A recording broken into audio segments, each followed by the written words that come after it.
Shalom, perkenalkan aku Petra, salah satu leader di Christ Center Fellowship, salah satu komunitas gereja anak muda yang sangat memberkati yang ada di Jogja. Senang sekali karena kita bisa berkumpul lagi, kita bisa bertemu lagi via online di tengah situasi yang seperti ini. Tapi kita tahu walaupun situasinya seperti ini, kita masih bisa memuji, memuliakan Tuhan. Jadi hari ini kita bakal ibadah bareng. Sebelum mulai ibadah, teman-teman boleh siapin dulu nih. Kalau ada Alkitab, siapin Alkitab. Kalau ada notes, teman-teman boleh siapkan notes biar teman-teman bisa catat nih apa yang teman-teman dapatin atau rema apa yang teman-teman dapatin waktu khotbah nanti. Sebelum kita mulai ibadah kita, mari kita berdoa dulu, kita persiapkan hati kita masing-masing. Tuhan Allah Bapa dalam surga, kami mengucap syukur untuk hari yang baik ini. Terima kasih karena Tuhan sudah sediakan 6 hari untuk kami mengasuh, untuk kami bekerja. Engkau berkati kami dengan hari-hari yang baik. Dan di hari ini Tuhan, di hari yang ke-7 kami mau beristirahat di dalam hadirat-Mu. Engkau Allah yang memberkati ibadah kami dari awal sampai akhir. Engkau Allah yang menembus ruang, waktu, walaupun saat ini kami cuma via online, tapi kami percaya 1-2 orang berkumpul, 1-2 orang menyerukan nama Yesus, Yesus ada bersama-sama dengan kami. Engkau Allah yang bukakan hati, pikiran, telinga kami Tuhan, supaya kami nggak cuma jadi pendengar, tapi kami juga menjadi pelaku firman-Mu. Terima kasih Tuhan, di dalam nama-Mu yang penuh kuasa, kami berdoa dan mengucap syukur. Amin.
Tuhan, sehat, kuat, bukan, bahagia, ada di kuliah, ada di pekerjaan kami, ada di orang tua yang baik Tuhan.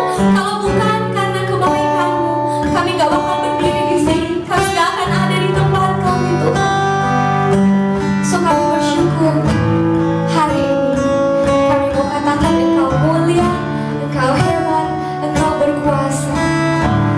Thank you Lord.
bagian-Mu yang juga adalah bagian kami. Thank you Jesus. Hari ini kami mau mendengarkan firman Tuhan.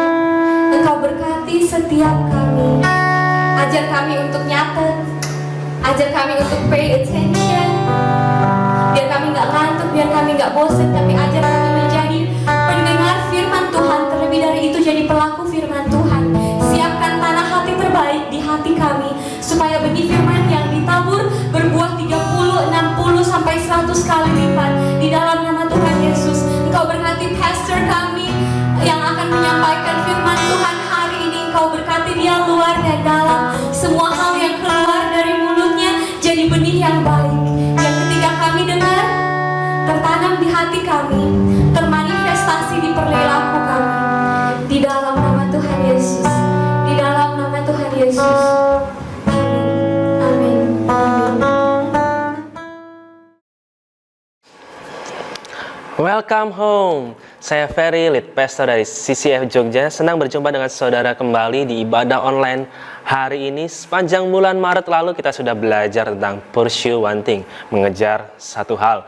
Minggu lalu kita sudah mendengar dari Pastor Vanessa khotbah yang luar biasa yang berkati kita semua bagaimana kita mengejar Tuhan bahkan di waktu-waktu krisis. Kelihatannya mudah untuk diucapkan, tapi bukan berarti tidak bisa dilakukan.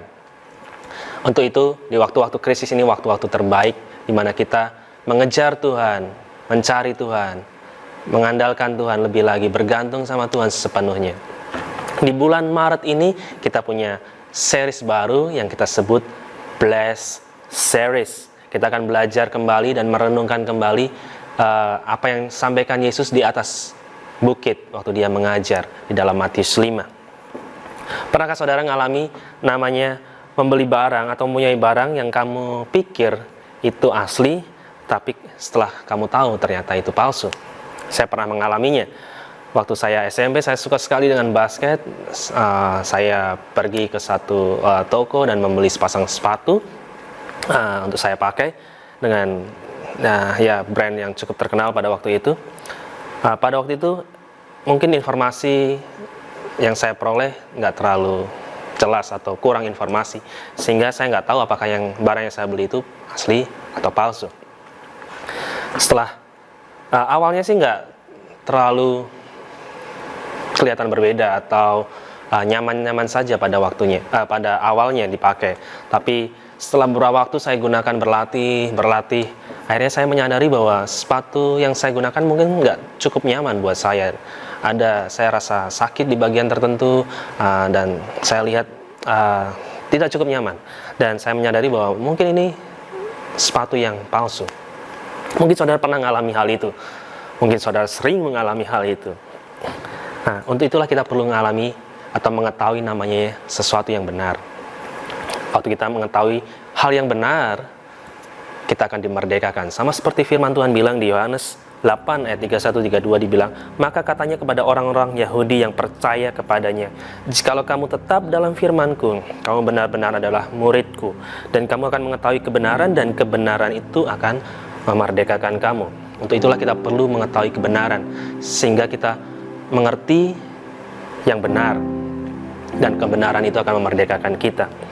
Semua orang menginginkan namanya kebahagiaan.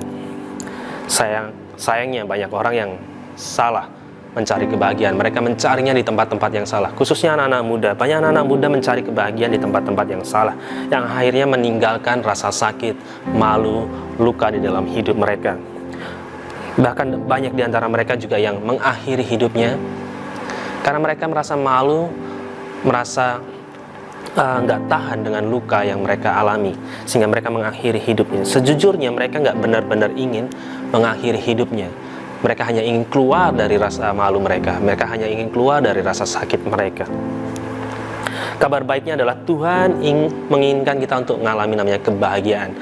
Bless, berbahagialah. Tapi Tuhan mau menunjukkan kepada kita jalan yang benar untuk menuju ke sana. Ketika kita mengetahui kebenaran itu akan memerdekakan kita. Dan ini yang akan kita belajar. Jika kita mengetahui kebenaran, kita akan memiliki perspektif yang benar atau yang diubahkan tentang kebahagiaan yang Yesus ajarkan di dalam Matius 5. Sebelum kita membaca firman Tuhan hari ini, saya ingin memberitahu saudara bahwa konsep apa yang saudara pikirkan tentang kebahagiaan yang saudara miliki sebelumnya mungkin akan sangat bertolak belakang dengan apa yang Yesus ajarkan di dalam Matius 5. Pikiran saudara akan diputar balik atau seperti roller coaster. Karena apa yang Yesus ajarkan sangat berbeda dengan konsep yang kita miliki. Pada saat itu bangsa Israel berada di dalam penjajahan Kaisaran Romawi dan mereka merindukan seorang Mesias yang bisa membebaskan mereka, menyelamatkan mereka.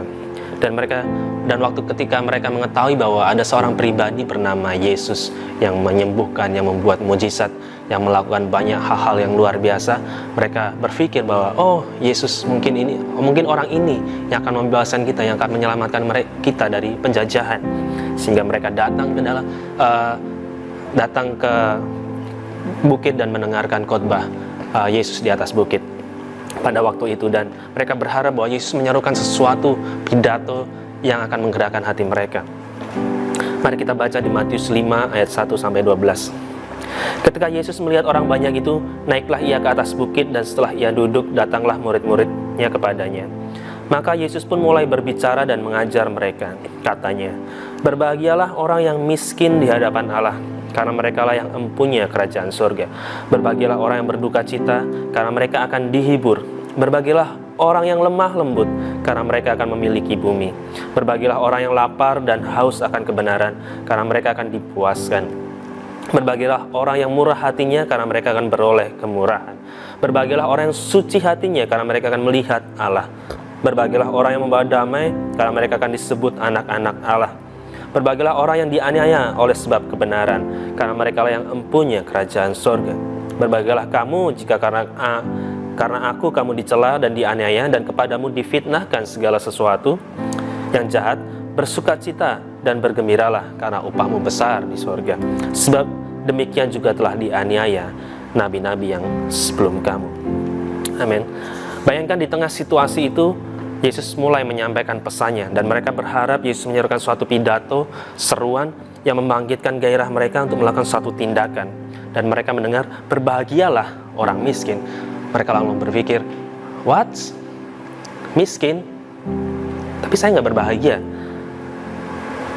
Miskin apa? Miskin di hadapan Allah? Maksudnya, mereka yang mempunyai kerajaan surga. Oh ya? Apa artinya ini semua? Apakah saya datang hanya untuk mendengar hal ini? Mungkin juga saudara berpikir yang sama seperti orang-orang Yahudi pada waktu itu. Saudara mendengar tentang suatu khotbah bahagia yang sejati, yang original. Tapi saudara mendengar sesuatu yang mungkin berbeda dengan apa yang saudara pikirkan. Mari kita lihat kembali di ayat ketiga, dan kita akan belajar dari ayat ketiga ini dan memahaminya satu persatu. Matius 5 ayat 3 dibilang, "Berbahagialah orang yang miskin di hadapan Allah, karena merekalah yang empunya kerajaan surga." Dalam bahasa Inggris dibilang, "Now blessed are the poor in spirit, for theirs in the kingdom of heaven." Siapa yang gak suka dengan kata berbahagia? Semua pasti menyukainya, benar? Berbahagia dalam bahasa Inggrisnya disebut bless, berbahagialah. Bless berasal dari bahasa Yunani makarios, yang berarti atau punya arti sukacita ilahi, divine joy, kebahagiaan yang sempurna, perfect happiness, kepuasan batin yang terlepas dari keadaan sekitar, diampuni, dibebaskan, graciously and favored by God. Jika kita menginginkan kebahagiaan yang sejati, yang original, yang sempurna, kita perlu bergantung sepenuhnya kepada Tuhan. Karena hanya Dia sumber kebahagiaan kita. Karena Dia satu-satunya sumber yang kita perlukan. Semua sumber yang lain sifatnya sementara. Tapi Yesus kekal. Seperti yang terjadi di hari-hari ini, di situasi hari-hari ini, kita melihat mungkin banyak orang yang beberapa waktu lalu merasa bahagia, tapi tiba-tiba datang wabah virus ini dan tiba-tiba saja semua kebahagiaan, rasa bahagia mereka lenyap seketika dan hilang. Tuhan cukup buat kita. Meskipun badai, gelombang, hidup menerpa kita, kita akan tetap rasa aman. Kita tetap akan mengalami namanya damai sejahtera yang dari Tuhan. Sukacita yang enggak berdasarkan kondisi situasi yang ada di sekeliling kita. Karena kita tahu bahwa kita bergantung sepenuhnya sama Tuhan. Itu yang disebut berbahagia, karena kita tahu bahwa Tuhan di hidup kita. Tuhan adalah tempat perlindungan yang aman buat kita. Kita bisa bergantung sepenuhnya kepadanya. Yang kedua yang saya mau bagikan adalah poor in spirit, miskin di hadapan Allah. Miskin di hadapan Allah berasal dari kata tokos, yang berarti seperti gambaran kebergantungan penuh. Kalau kalian melihat seorang pengemis di jalan, di sudut jalan, yang mengadang-adangkan tangannya ke atas, bahkan dia nggak sanggup untuk melihat atau menatap ke atas atau menatap wajah seseorang, seperti seorang yang benar-benar bergantung sepenuhnya pada bantuan orang lain. Seperti itulah gambaran bahwa kita punya sikap hati yang miskin di hadapan Allah. Kita bergantung sepenuhnya sama Tuhan. Miskin di hadapan Allah tidak ada hubungannya dengan kondisi finansial saudara. Mau kalian mau saudara miskin, mau kaya, nggak ada hubungannya. Saudara bisa miskin, kondisi finansial saudara bisa mungkin tidak baik, tapi bisa jadi ada kesombongan rohani dalam hidup saudara. Tapi saudara bisa mungkin saja punya kondisi finansial yang cukup, yang baik, tapi saudara mengerti bahwa semua yang saudara peroleh, semua yang saudara miliki itu datangnya dari Tuhan, sehingga saudara bergantung sepenuhnya sama Dia. Ketika kita mengerti bahwa Tuhan yang take care, yang pegang kendali atas hidup kita, yang menyertai kita, ada damai sejahtera, ada sukacita, yang kita bisa bergantung sepenuhnya sama Tuhan. Sehingga sekarang kita bisa mengerti apa yang Yesus katakan, berbahagialah mereka yang miskin di hadapan Allah. Waktu ketika kita mempraktekkan hidup yang terus bergantung sama Tuhan setiap hari, bergantung, mengandalkan sepenuhnya sama Tuhan, bahwa di luar Tuhan kita nggak bisa apa-apa. Sama seperti Yohanes 15 ayat 5 bilang, akulah pokok anggur dan kamulah ranting-rantingnya. Barang siapa tinggal di dalam aku dan aku di dalam dia, ia berbuah banyak. Sebab di luar aku, kamu tidak dapat berbuat apa-apa. Firman Tuhan jelas mengatakan bahwa di luar Tuhan, di luar pokok anggur, kita nggak bisa berbuat apa-apa. Kita perlu Tuhan, kita perlu mengandalkan Tuhan. Nah, saya juga mau menjelaskan sedikit dari miskin di hadapan Allah. Berarti lawannya adalah kesombongan atau sombong di hadapan Allah. Apa saja yang kita bisa, apa saja sih lawan dari opposite dari poor in spirit atau lawan dari miskin di hadapan Allah? Yang pertama, melihat diri sendiri paling mampu dalam kerohanian atau area dalam semua area hidup kita. Kita merasa paling mampu, merasa paling rohani, merasa paling bisa, dan membanggakan diri sendiri. Kedua, suka mengkritik dan mengeluh.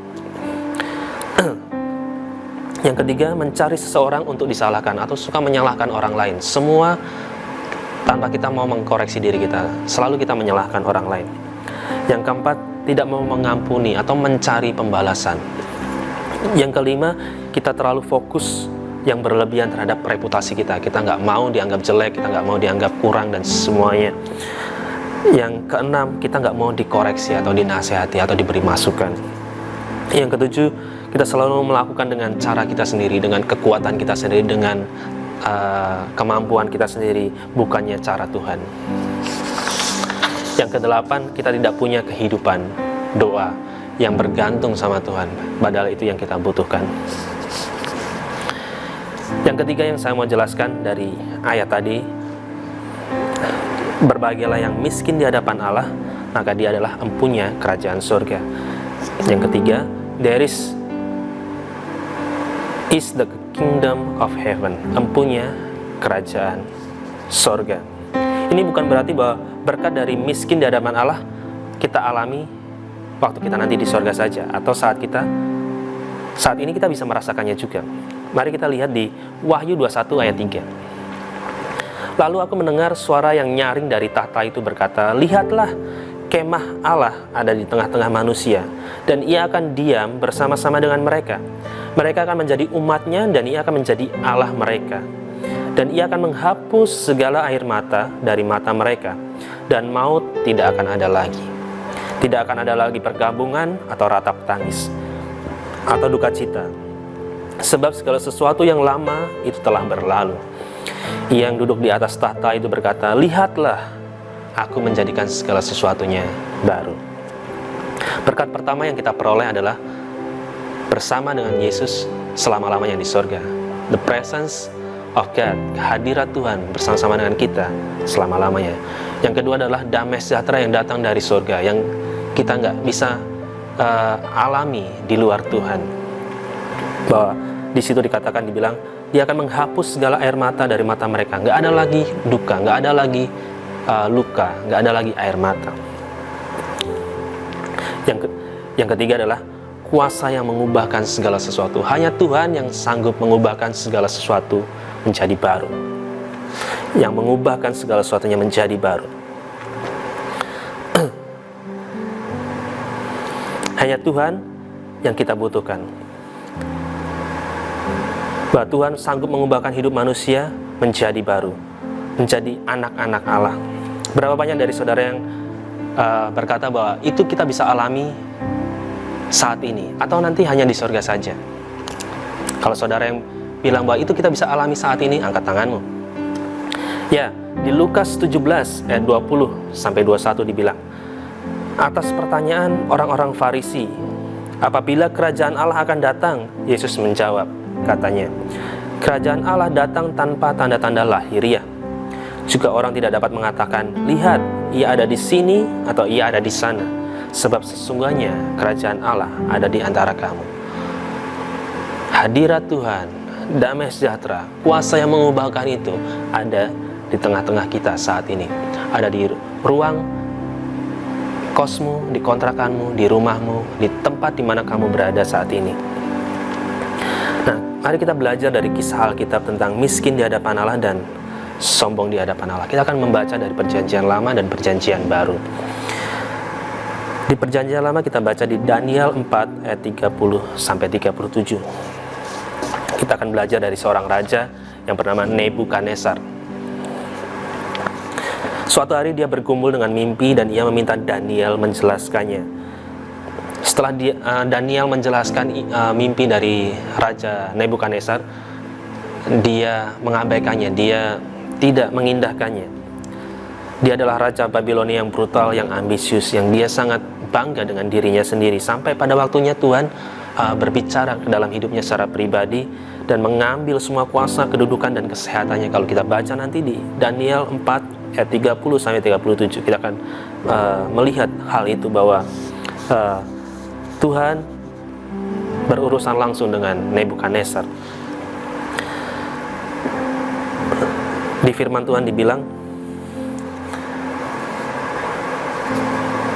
Raja belum habis bicara ketika suatu suara terdengar dari langit, kepadamu dinyatakan, ya Raja Nebukadnezar, bahwa kerajaan telah beralih daripadamu. Engkau akan dihalau dari antara manusia dan tempat tinggalmu akan ada di antara binatang-binatang di padang. Kepadamu akan diberikan makanan rumput seperti kepada lembu, dan demikianlah akan berlaku atasmu sampai 7 masa berlalu, hingga engkau mengakui bahwa yang maha tinggi berkuasa atas kerajaan manusia dan memberikannya kepada siapa saja yang dikehendakinya. Setelah masa waktu 7 tahun, 7 masa itu, Tuhan dalam kemurahannya memulihkan kembali keadaan Nebukadnezar. Akhirnya Nebukadnezar menyadari bahwa Tuhan yang luar biasa, Tuhan adalah Tuhan yang besar, Tuhan yang maha tinggi. Dia merendahkan hatinya, dia mengakui kebesaran Tuhan, mengakui kedahsyatan Tuhan, dan dia mulai memuji, memuliakan nama Tuhan. Sebagian besar atau sebagian dari kita mungkin masih punya sisi-sisi dari seperti Raja Nebukadnezar ini.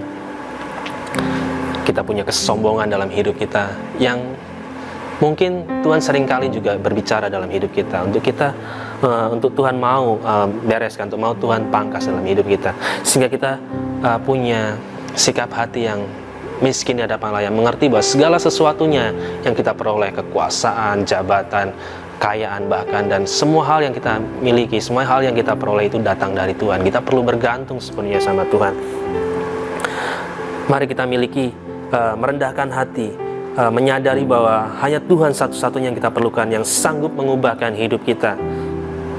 Seberapa banyak kita pernah mendengar bahwa cerita orang-orang yang sukses, yang berhasil, dan tiba-tiba mengalami suatu kesusahan, kebangkrutan dan lain sebagainya, dan Tuhan juga berurusan, Tuhan berbicara di situasi-situasi tersebut dan memulihkan kehidupan orang tersebut, memulihkan kondisi orang tersebut waktu mereka mulai menyadari bahwa semuanya itu adalah dari Tuhan dan bukan dari usaha mereka. Dan mungkin itu saudara-saudara terjadi juga di sekitar saudara. Yang kedua yang kita mau belajar adalah dari kisah di Lukas 18 ayat 9 sampai 14. Kisah dari seorang Farisi dan pemungut cukai. Kalau kita tahu, orang Farisi ini sangat dekat dengan namanya kebenaran diri sendiri, self-righteousness. Mari kita baca di ayat 18, Lukas 18 ayat 9 sampai 14 dibilang, dan kepada beberapa orang yang menganggap dirinya benar dan memandang rendah semua orang lain, Yesus mengatakan perumpamaan ini. Ada dua orang pergi ke bait Allah untuk berdoa. Yang seorang adalah Farisi dan yang lain adalah pemungut cukai. Orang Farisi itu berdiri dan berdoa dalam hatinya begini, "Ya Allah, aku mengucap syukur kepadamu karena tidak sama seperti semua orang lain. Bukan perampok, bukan orang lalim, bukan pezina, bukan juga seperti pemungut cukai di sini." Wow, dia ngomong suatu hal yang merendahkan orang lain. "Aku berpuasa 2 kali seminggu, aku memberikan 1/10 dari segala penghasilanku." Tetapi pemungut cukai itu berdiri jauh-jauh, bahkan ia tidak berani menengadah ke langit, melainkan ia memukul diri dan berkata, "Ya Allah, kasihanilah aku, orang berdosa ini. Aku berkata kepadamu, orang ini pulang ke rumahnya sebagai orang yang dibenarkan Allah, dan orang lain itu tidak.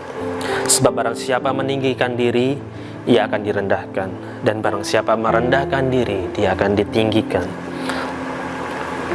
Dari kisah ini kita belajar bahwa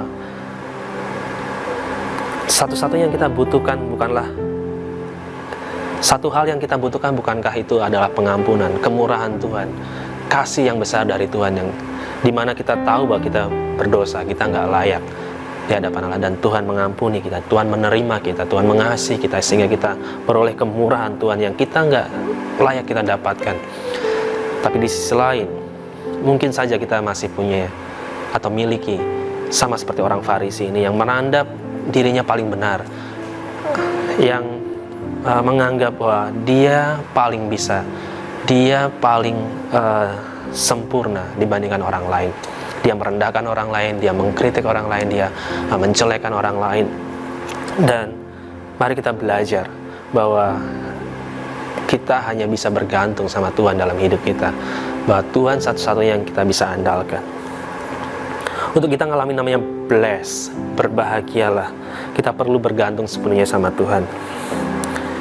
Jika saudara ada yang membutuhkan kekuatan, Mazmur 73 ayat 26 dibilang, "Sekalipun dagingku dan hatiku habis lenyap, gunung batuku dan bagianku tetaplah Allah selama-lamanya." Dalam bahasa Inggris kita mendapatkan kekuatan yang baru, strength yang baru, dan itu dari Tuhan. Saudara-saudara yang membutuhkan hikmat, Yakobus 1 ayat 5 dibilang, "Tetapi apabila di antara kamu ada yang kekurangan hikmat, hendaklah ia memintakan kepada Allah, yang memberikan kepada semua orang dengan murah hati dan dengan tidak membangkit-bangkit, maka hal itu akan diberikan kepadanya." Saudara yang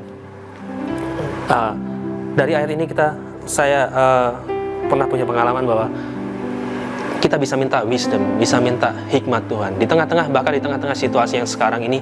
Waktu kita butuh hikmat Tuhan, waktu kita butuh wisdom, kita bisa datang sama Tuhan dan memintanya, dan Tuhan akan memberikannya kepada kita dengan berlimpah-limpah. waktu kita mengandalkan Dia, waktu kita bergantung sama Dia. Saudara yang membutuhkan pengharapan, Mazmur 42 ayat 5 dibilang, "Mengapa engkau tertekan, hai jiwaku, dan gelisah di dalam diriku? Berharaplah kepada Allah, sebab aku akan bersyukur lagi kepadanya, penolongku dan Allahku." Kita bisa menemukan semuanya hanya di dalam Yesus, waktu kita bisa bergantung sepenuhnya kepada Dia. Haleluya. Di tengah-tengah situasi yang kita hadapi di bangsa ini sekarang, lebih daripada kita sekedar berdoa untuk pemulihan bangsa kita, pemulihan kota kita, kesembuhan dari setiap sakit penyakit, dari pemulihan dari ekonomi, adalah hal yang terpenting juga buat kita untuk merendahkan diri di hadapan Tuhan saat ini dan menyadari bahwa kita manusia berdosa, kita perlu bergantung sepenuhnya sama Tuhan, bahwa situasi yang ada sekarang kita perlu bergantung sepenuhnya sama Tuhan dan mulai mengandalkan Tuhan, bukan dengan kekuatan manusia saja, bukan dengan hikmat manusia saja, tapi kita perlu berharap sama Tuhan, kita perlu bergantung sama Tuhan, dan Tuhan akan memberikan wisdom, Tuhan yang akan memberikan pengertian, Tuhan yang akan memberikan kekuatan buat kita untuk kita bisa melakukan sesuatu dengan ketaatan, dengan apa yang Tuhan taruh dalam hati kita untuk kita lakukan. Mari kita merendahkan hati kita kembali, menyadari bahwa kita nggak mampu, kita nggak bisa, dan kita bisa, dan kita hanya perlu bergantung sama Tuhan. Dan sadarilah bahwa mungkin masih ada sisi-sisi kesombongan dalam hidup kita, mungkin masih ada sisi-sisi yang Tuhan mau bereskan dalam hidup kita, keangkuhan dalam hidup kita, yang merasa kita mampu, yang merasa kita bisa tanpa Tuhan. Dan Tuhan yang penuh dengan kemurahan, Tuhan yang penuh dengan kasih setia, mau menolong saudara, mau memulihkan saudara, mau mengubahkan hidup saudara dan kita semua. Jika saudara menyadari bahwa masih ada hal-hal tersebut dalam hidup kita, masih ada kebenaran diri sendiri, masih ada sikap hati yang gak benar sama Tuhan, mari angkat tanganmu, saya mau berdoa buat saudara. Bapa dalam surga, hamba berdoa setiap jemaat Tuhan yang bergabung dalam ibadah online hari ini, biarlah kiranya kasih dan kemurahan Tuhan yang besar itu dianugerahkan secara berlimpah-limpah buat setiap jemaat Tuhan yang hadir dalam ibadah online hari ini, untuk mereka kembali memiliki sikap hati yang benar di hadapan Tuhan, memiliki sikap hati yang bergantung sepenuhnya kepada Tuhan. Mereka kembali menyadari bahwa mereka perlu bergantung sepenuhnya sama Tuhan dan bukan mengandalkan kekuatan sendiri, bukan mengandalkan kekuatan manusia. Terima kasih Tuhan, anugerah-Mu Tuhan ada buat setiap kami Tuhan, pengampunan-Mu ada buat setiap kami, berkat Tuhan ada atas setiap kami Tuhan, dan kami mau Tuhan belajar miliki sikap hati yang benar di hadapan-Mu, miliki sikap hati miskin di hadapan-Mu yang bergantung sepenuhnya kepada Engkau Tuhan. Terima kasih Tuhan, terima kasih, di dalam nama Yesus. Semua saudara yang percaya katakan amin. Saudara yang sudah mendengar firman Tuhan hari ini, saudara, saya berdoa buat saudara semua, biarlah sepanjang hari ke depan saudara mengalami namanya kemurahan Tuhan. Saudara mulai bergantung sepenuhnya sama Tuhan. Saudara mulai mengambil sikap hati yang miskin di hadapan Allah, yang saudara menyadari bahwa saudara nggak bisa melakukan apa-apa di luar Tuhan. Dan mari kita tutup ibadah kita, mari kita angkat tangan. Saya akan berdoa buat saudara semua.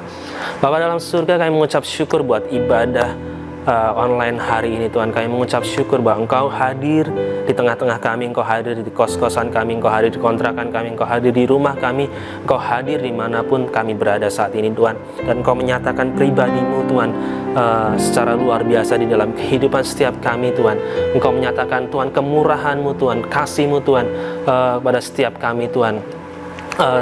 Engkau Tuhan menolong setiap kami Tuhan mengerti, menyadari kembali bahwa kami perlu bergantung sepenuhnya sama Engkau Tuhan. Dan aku berdoa Tuhan buat setiap jemaat Tuhan dimanapun mereka berada. Engkau memberkati kuliah mereka, Engkau memberkati pekerjaan mereka, Engkau memberkati Tuhan, Tuhan setiap apapun yang mereka kerjakan. Mereka mulai menyadari bahwa semua yang mereka kerjakan, mereka mulai bergantung sama Tuhan. Dan mereka akan melihat campur tangan Tuhan, mereka akan melihat penyertaan Tuhan, mereka akan melihat berkat Tuhan dicurahkan dalam setiap kehidupan mereka.